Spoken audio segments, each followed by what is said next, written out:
ब्रह्म सूत्र के द्वितीय अध्याय के चौथे पाद में अब इसके बाद जो लेंगे सातवां सूत्र, वो है इन इंद्रियों की साइज क्या है।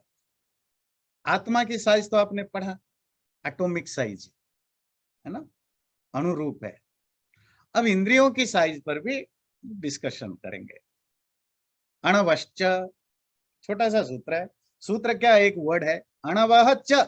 और ये सारी इंद्रियां अणु होते हैं। अणु का अर्थ माइन्यूट भी होता है, शटल, छोटा, और अणु का सब अर्थ एटम भी होता है। आत्मा के सेंस में जब कहा अणुश्च, अर्थात आत्मा एटॉमिक साइज का होता है, तो वहां इसका अर्थ एटम होता है।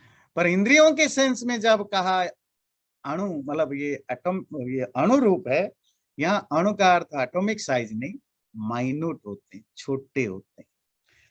तो क्वेश्चन है ये, इसको समझने के लिए इसके बैकग्राउंड में जो थॉट है, जो क्वेश्चन है, उसको समझते हैं।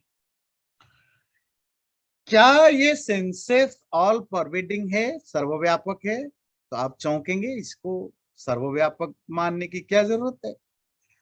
पर नहीं चौंकने के भी बहुत कारण है, मानने की भी बहुत कारण है कि इंद्रियां व्यापक हैं। क्यों? क्योंकि जब मेरी आंख यहां पर है, मैं आधा किलोमीटर तक भी देख पाता हूं। कहीं आधा किलोमीटर, 1 किलोमीटर या 100 मीटर दूरी पर कोई आवाज आता है, मैं सुन पाता हूं। कहीं फूल खिला हो, उसका गंध मेरे पास आ जाता है, होता है ना। तो ज्ञानेंद्रियां, जो इंद्रियां है, वो अपने से काफी दूर तक भी जाकर के चीजों को ग्रहण कर लेते हैं। और जो लिमिटेड होगा, वो अपने ही पास जो है उसी को ही रिसीव कर पाएगा, बाहर को नहीं कर पाएगा। जैसे कि हमने आत्मा के बारे में डिस्कशन किया था। आत्मा क्योंकि अनुरूप है, लिमिटेड है, इसीलिए वो शरीर के बाहर की चीजों को ना जान पाता है, ना कनेक्ट कर पाता है। वो इंद्रियों के द्वारा कनेक्शन करना पड़ता है, यही आर्गुमेंट था। पर इंद्रियों के साथ हम देखते हैं ऐसा तो है नहीं है। इंद्रियां तो शरीर से आधा किलोमीटर दूर तक चीजों को भी ले लेते हैं।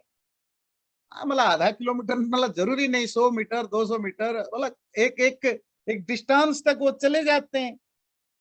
तो इसका मतलब है कि इंद्रिया जरूर शरीर के अंदर भी है, शरीर के बाहर तक भी फैलते होंगे। तो क्यों ना हम इनको व्यापक मान ले, विभू मान ले। तो कहीं आप ऐसा न समझ बैठो, तो सूत्रकार कहता है नहीं, इंद्रियां व्यापक नहीं है, वो लिमिटेड है, क्योंकि उनकी साइज बहुत माइन्यूट है।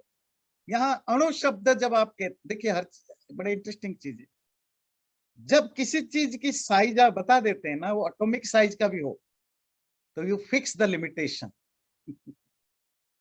इवन आप परमाणु भी बोलें, जब आप कहते हैं ये परमाणु साइज का है, it means you fix the limitation.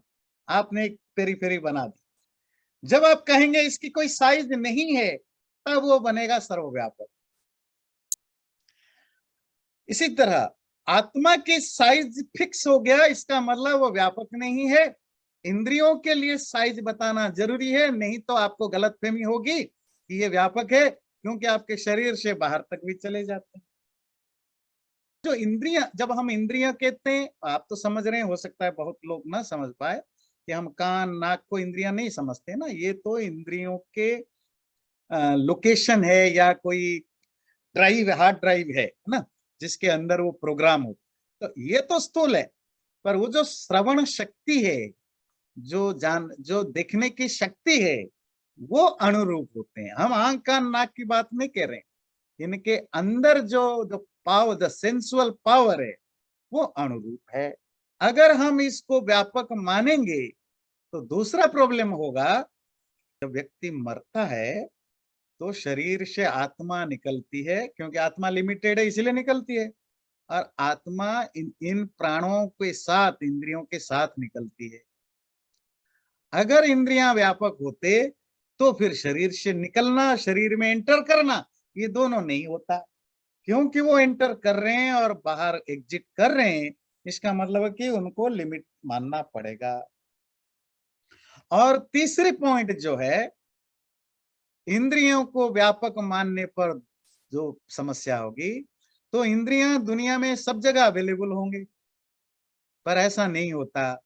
जहां जीव है तो जीव अपने से कुछ कुछ मीटर के दूरी पर तो चीजों को ले सकता है, पर अगर जीव नहीं है वहां इंद्रियां अवेलेबल नहीं है। मतलब एक रेगिस्तान में जहां कुछ भी नहीं है, वहां इंद्रियां कहां से आएंगी? तो इंद्रियां जीवों के बिना एग्जिस्ट नहीं करते हैं। तो दूर तक कैसे सुन पाता है या देख पाता है? वो आपकी सेंसुअल पावर में वो एबिलिटी है, वो दूर तक भी चीजों को ग्रहण कर सकते हैं। जैसे एक मैग्नेट होता है, वो उसमें कम से कम कुछ इंच की दूरी पर अगर आयरन हो तो भी वो उसको अट्रैक्ट कर सकता है। तो वो जो डिस्टेंस का फर्क है, वो तो आप एक जगह बैठ के भी दूसरे को अट्रैक्ट कर सकते हो। ग्रेविटेशन, लॉ ऑफ ग्रेविटेशन है, तो वो एक ही जगह पर है पर बाकी चीजों को खींच सकता है। जो एबिलिटी टू अट्रैक्ट समथिंग, वो तो कुछ दूरी तक फंक्शन करता है, पर उसके लिए आपको व्यापक होना जरूरी नहीं। ये हो गया साइज।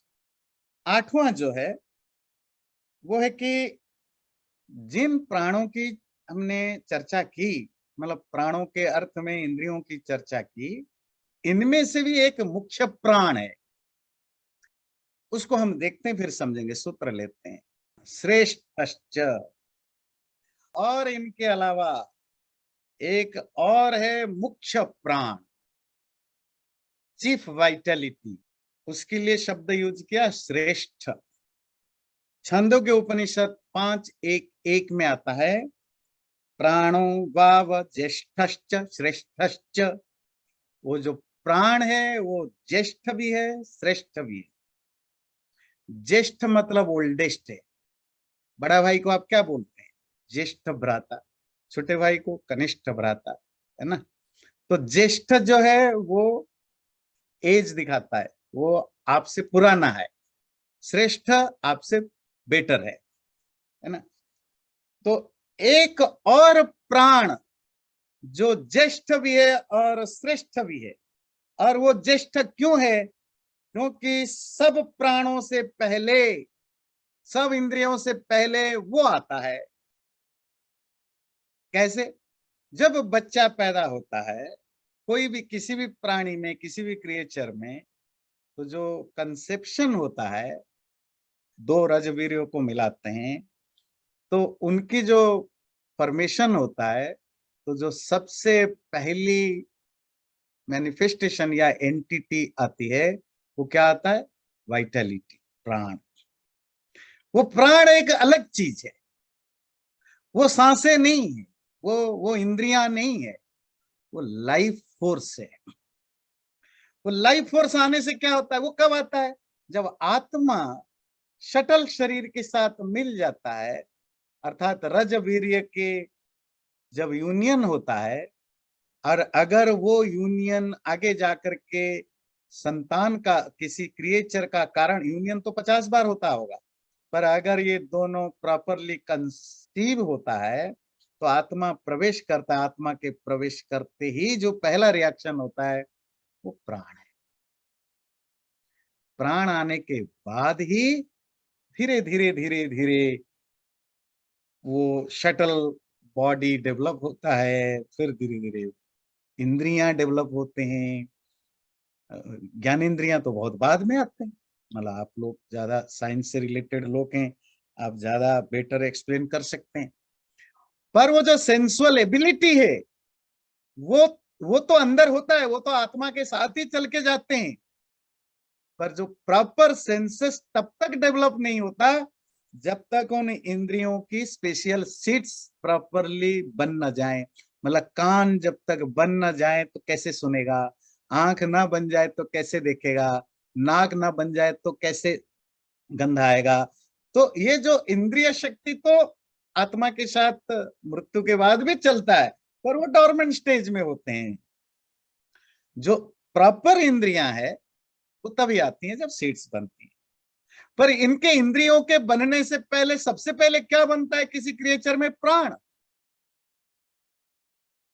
इसीलिए प्राण ज्येष्ठ है। जैसे प्रश्नोपनिषद में आता है, सब प्राण मसृजत, मुंडक उपनिषद 2:1-3, एतस्मात् जायते प्राण, इससे सबसे पहले प्राण उत्पन्न हुआ। संसार के बारे में भी प्राण है।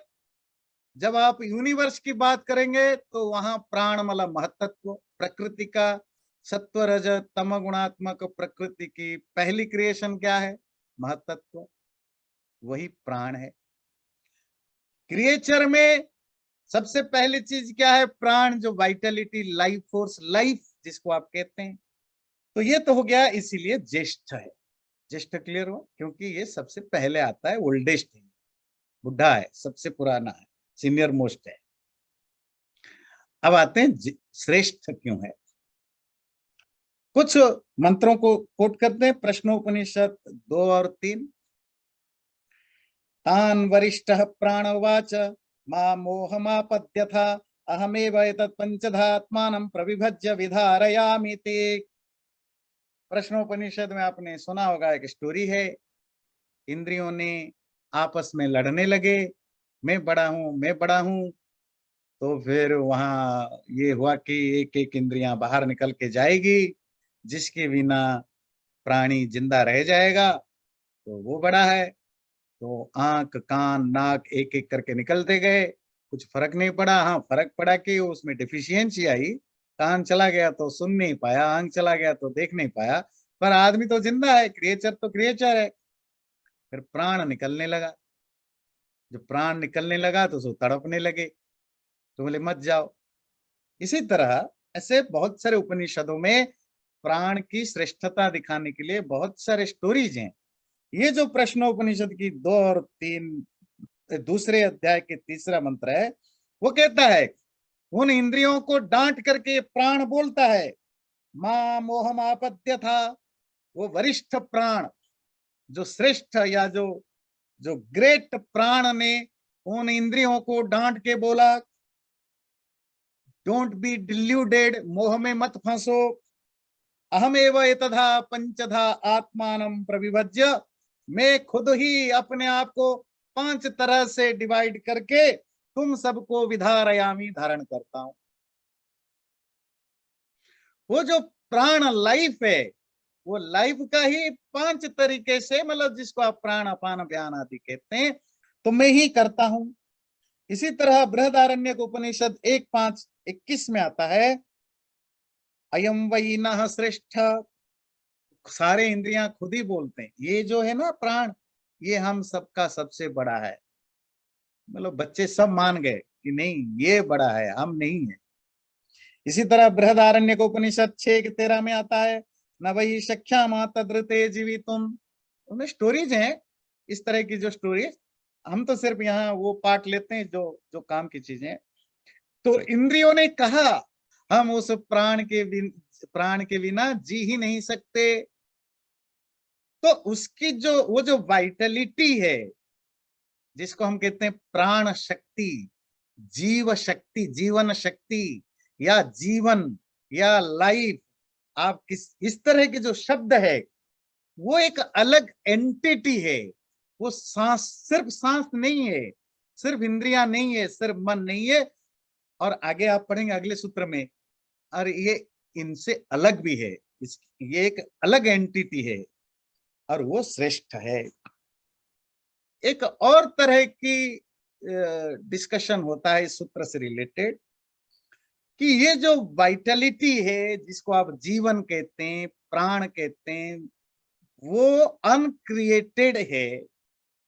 सो ये इटर्नल, ये इंद्रियां नहीं है, ये सांस प्रश्वास नहीं है, और ये आत्मा भी नहीं है, but it's a totally different entity जो इटर्नल है। क्या प्रूफ है? ये प्रूफ के लिए ऋग्वेद का एक मंत्र कंफ्यूजन पैदा किया है, उसी नासदीय सूक्त जो लास्ट टाइम आप सुन रहे थे, 1:129 में। और वो जो लाइन है छोटी सी, अनीदवातम स्वधया तदेकम अनित, वो जो प्राण जो अवातम विदाउट एनी एयर और विंड है, स्वधया स्वधा के साथ मिलके वो अकेला था। अच्छा, अनित का लिटररी मीनिंग होता है जो न इत, जो मूव नहीं करता, जिसमें मूवमेंट नहीं होता। तो वो ब्रह्म भी हो सकता है और भी कुछ भी हो सकता है। तो वो जो मूव ना करने वाला और एयर का, वायु के साथ जिसका कोई संबंध नहीं, ऐसा एक अकेला तत्व स्वधा के साथ था। प्राण जो आम बोलचाल में हम प्राणों को वायु के साथ जोड़ते हैं। जब आप सांस लेते हैं वो तो एयर ही है, उस एयर के अलग अलग फंक्शन को हम प्राण कहते हैं। इसका मतलब सृष्टि से पहले ये जो मंत्र कहता है एक तत्व ऐसा था जो बिना वायु के था, तो वो प्राण ये प्राण नहीं, वो एक अलग प्राण है जिसकी चर्चा अभी हम कर रहे थे, लाइफ की बात कर रहे थे। वो लाइफ सृष्टि से पहले अकेला था। अगर वो सृष्टि से पहले था, इसका मतलब वो सृष्टि नहीं है, इसका मतलब अनक्रिएटेड होगा। ये कंफ्यूजन भी कुछ लोग क्रिएट करते हैं, कर सकते हैं। जरूरी नहीं कि जो कहा जा रहा है किसी ने किया हो, तो सूत्रकार खुद ही क्वेश्चन ऐसा पुट करता है और आंसर देते हैं नहीं, वहां इसका प्राण से रिलेटेड कुछ नहीं है। वहां अनित मला जिसमें मूवमेंट नहीं, वो ब्रह्म है। और वो ब्रह्म जिसका किसी भी तरह के, जिसमें कोई मोशन नहीं है, ऐसा वो ब्रह्म, अनित ब्रह्म स्वधा के साथ अकेला था। स्वधा कौन है? सृष्टि से पहले परमात्मा के साथ और कौन तत्व होता है? प्रकृति, जड़, है ना। जड़ से ही तो पैदा करेगा, मैटेरियल कॉज। इतने सारे वेदांत आप पढ़ते आ रहे हैं, तो दो कॉज होना जरूरी है कि ब्रह्म केवल कारण नहीं हो सकता, प्रकृति केवल कारण नहीं हो सकता। केवल कारण मतलब you have to accept two different कारण, मैटेरियल कॉज एंड वो जो एफिशिएंट कॉज। तो उस ब्रह्म के, ब्रह्मा स्वधा के साथ अकेला था। ब्रह्मा अकेला था, ब्रह्म चेतन है, वो अकेला है। बाकी जो थी उसकी मिट्टी थी। कुम्हार अकेला था, एक ही कुम्हार था, मिट्टी के साथ था, मिट्टी से उसको घड़ा बनाना था। तो इसीलिए ये ऋग्वेद का जो मंत्र है, इसके प्राण के साथ कोई लेन देन नहीं है, ये बिल्कुल ब्रह्म से रिलेटेड है।